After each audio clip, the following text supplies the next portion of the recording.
ఖుషిగా హాయిగా ఖుషి ఖుషిగా హాయి హాయిగా radio ఖుషి.com radio Khushi dot com. నమస్తే, welcome to interviews with radio ఖుషి.com.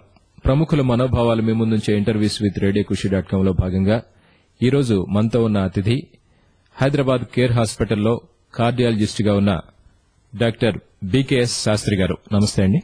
Sastry గారు, సాధారణంగా హార్ట్ కు వచ్చే సమస్యలేంటి, ఏ సమస్యలతో మీ దగ్గరికి ఎక్కువగా పేషెంట్స్ వస్తుంటారు? హార్ట్ కి అనేక రకాల సమస్యలు ఉండొచ్చండి. పుట్టుకతో వస్తే వాటిని కంజెంటల్ హార్ట్ డిసీజ్ అంటాము.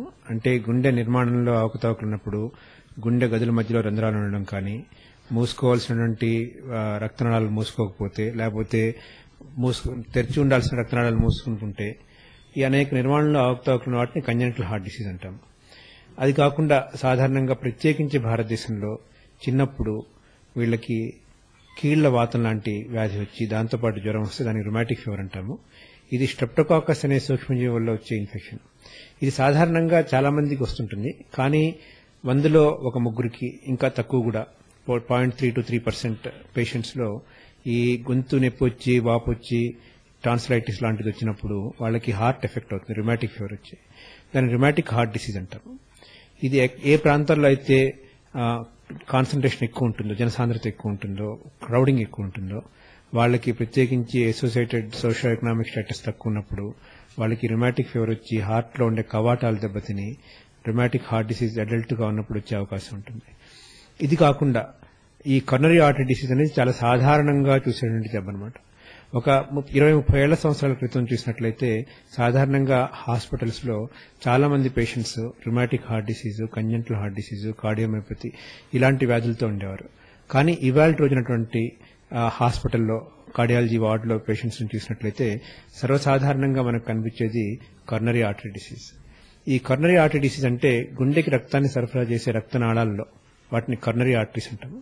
ఈ కరోనరీ ఆర్టరీస్ లో కొలెస్ట్రాల్ పెరిగిపోవడం వల్ల రక్త ప్రసరణ సరిగ్గా ఉండదన్నమాట. అంటే ఉదాహరణకు ఒక కాలువకి ఏ విధంగా అయితే ఇది పూడుకుపోతుందో, దానివల్ల చేనుకి రక్తం నీరు సరిగ్గా అందదో, అదే మాదిరిగా ఈ రక్తనాళాల్లో కొలెస్ట్రాల్ వల్ల రక్తనాళ లోపల ప్రవాహం తగ్గిపోయి గుండెకి రక్త ప్రసరణ సరిగ్గా ఉండదన్నమాట. ఒకసారి ఇది హఠాత్తుగా పూర్తిగా క్లోజ్ అయినట్లయితే దాన్ని హార్ట్ అటాక్ అంటాం. అలా కాకుండా చాలా మందిలో పూర్తిగా క్లోజ్ కాకుండా ఒక మధ్యస్థంగా ఉండి వాళ్ళు ఎక్సర్సైజ్ చేసినప్పుడు లేకపోతే ఎగ్జర్షన్ చేసినప్పుడు వాళ్ళకి సరైనటువంటి రక్తం అందక వాళ్ళకి నొప్పి రావచ్చు. దీన్ని యాంజినా పెక్టోరిస్ అంటారు. ఈ యాంజినా పెక్టోరిస్, హార్ట్ అటాక్స్ ఇవన్నీ కలిపి ఈ గుండెకి సంబంధించిన ప్రసరణ చేసే రక్తనాళాల్లో బ్లాక్స్ ఉన్నప్పుడు దాన్ని కరోనరీ ఆర్టరీ డిసీజ్ అంటాము. ఇది చాలా సాధారణమైనటువంటి సమస్య ఇవాళ రోజున. ఇది కాకుండా బీపీ వలన కూడా హార్ట్ ఫెయిల్యూర్, హార్ట్ అటాక్ వచ్చేటువంటి అవకాశం ఉంటుంది. దాని బీపీ అనేది కూడా ఒక సాధారణంగా వచ్చే గుండెకి సంబంధించిన జబ్బుగా లెక్క పెట్టచ్చు. ఇది కాకుండా హార్ట్ మజిల్ వీక్ గా ఉండి కార్డియోమయోపతి అంటాము. ఇది పుట్టుకతో హార్ట్ మజిల్ లావుగా ఉండి దానివల్ల హైపర్ట్రోఫీ కార్డియోమయోపతి అంటాము. అలా కాకుండా కొంతమందికి అడల్ట్ గా ఉన్నప్పుడు, చిన్నప్పుడు కూడా హార్ట్ బాగా ఎన్లార్జ్ అయ్యి వీక్ అయ్యి హార్ట్ ఫెయిల్యూర్ సిండ్రోమ్ రావచ్చు. ఇవి సాధారణంగా వచ్చే జబ్బులు. ఏ కారణాల వల్ల కూడా ఈ హార్ట్ మజిల్ అనేది చాలా వీక్ గా అయ్యి గుండెకి సరిగ్గా పనిచేయక శరీరంలో అన్ని భాగాలకి కావాల్సినంత రక్తం అందకుండా ఉంటే దాన్ని హార్ట్ ఫెయిల్యూర్ సిండ్రోమ్ అంటాం. ఈ హార్ట్ ఫెయిల్యూర్ అనేది కంజెంటల్ హార్ట్ డిసీజ్ వల్ల రావచ్చు, రుమాటిక్ వల్ల రావచ్చు, బీపీ వల్ల రావచ్చు, హార్ట్ అటాక్ తర్వాత రావచ్చు, కార్డియోమయోపతి తర్వాత రావచ్చు.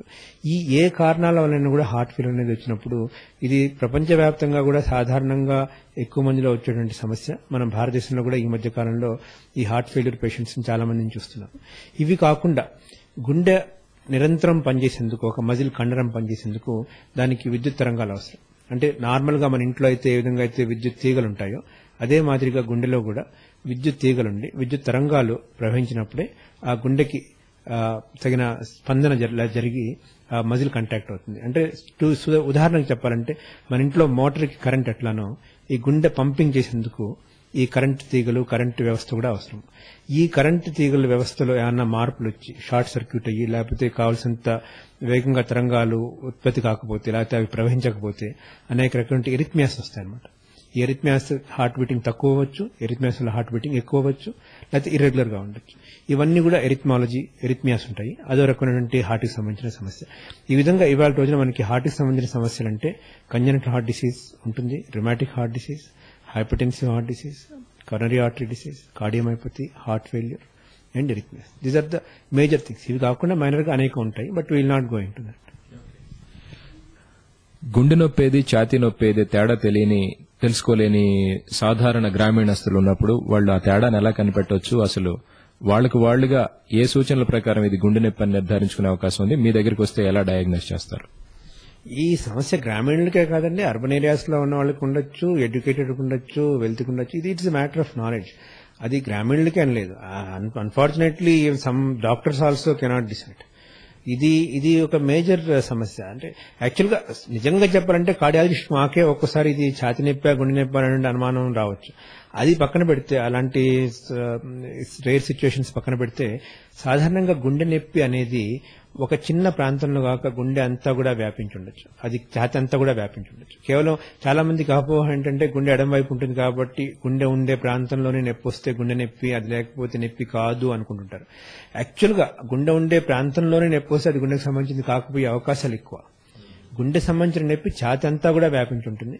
ఒక్కోసారి గొంతు పట్టేసినట్టు, పీక నులిమేసినట్టుగా ఉండొచ్చు, లేకపోతే పై కడుపులో అంటే ఈ ఛాతి ఎముక కింద భాగంలో అక్కడ నొప్పి లాగా కూడా ఉండొచ్చు, లేకపోతే ఒక్కోసారి ఈ స్కాప్లో అంటే ఛాతి వెనక భాగంలో వెన్నెముక దగ్గర కూడా నొప్పి ఉండొచ్చు, లేకపోతే ఎడం వైపు కూడా నొప్పి పాకొచ్చు. ఈ విధంగా కేవలం గుండె ఉండే ప్రాంతంలోనే కాకుండా ఛాతిలో అంతా, నెక్లో గొంతులో, పై పొట్టలో, వీపు దగ్గర, ఎడమ చెయ్యి వైపు, లేకపోతే రెండు భుజాలు, రెండు చేతుల వైపు కూడా ఈ గుండెకి సంబంధించిన నొప్పి ఉండొచ్చు. ఇంకో విషయం అంటే గుండెకి సంబంధించిన నొప్పి సాధారణంగా ఒక క్షణమో 2 క్షణాల్లో, 1 నిమిషమో కాకుండా కొంచెం ఎక్కువసేపు ఉంటుంది. ఇంకొకటి సాధారణంగా గుండెకి సంబంధించిన నొప్పి ఎగ్జర్షనల్ యాంజైనా అంటే స్టేబుల్ గా ఉన్నప్పుడు, మనిషి ఎక్సర్సైజ్ చేసినప్పుడు, పరిగెత్తినప్పుడు, లేకపోతే ఆదుర్దాగా ఉన్నప్పుడు, ఎమోషనల్ గా ఉన్నప్పుడు, ఇదంతా ఇలాంటి లక్షణాలు నొప్పిలాగా ఉంటే అది గుండెకి సంబంధించి అనుకోవచ్చు. అన్స్టేబుల్ యాంజినా లేకపోతే హార్ట్ అటాక్ వార్నింగ్ లాగా వచ్చినప్పుడు, లేకపోతే హార్ట్ అటాక్ వచ్చినప్పుడు ఈ ఎక్సర్సైజ్ నిమిత్తం లేకుండా మనిషి రెస్ట్ గా ఉన్నప్పుడు కూడా ఈ మాదిరి లక్షణాలు కనిపించవచ్చు. గుండెకి సంబంధించిన నొప్పి కాకుండా చాలా మంది యాక్చువల్గా నొప్పి అంటే ఒప్పుకోరు. యాక్చువల్ పేషెంట్ నీకు నొప్పి ఉంది అంటే నొప్పి లేదు అంటారు. దానికంటే అది నొప్పిలాగా కాకుండా కొంతమందికి అది మంటలాగాను, కానీ ఇంకా చాలా మందిలో ఒక బరువు పెట్టినట్టుగా, కొన్ని కిలోల బరువుతో నొక్కేసినట్టుగా, లేకపోతే పీక నులిమేసినట్టుగా, లేకపోతే విపరీతంగా 2 రెక్కలు కూడా లాగుతున్నట్టుగా అనేక రకాలుగా ఉండొచ్చు. నొప్పి అనే పదాన్ని యాక్చువల్ గా పేషెంట్ వాడకపోవచ్చు.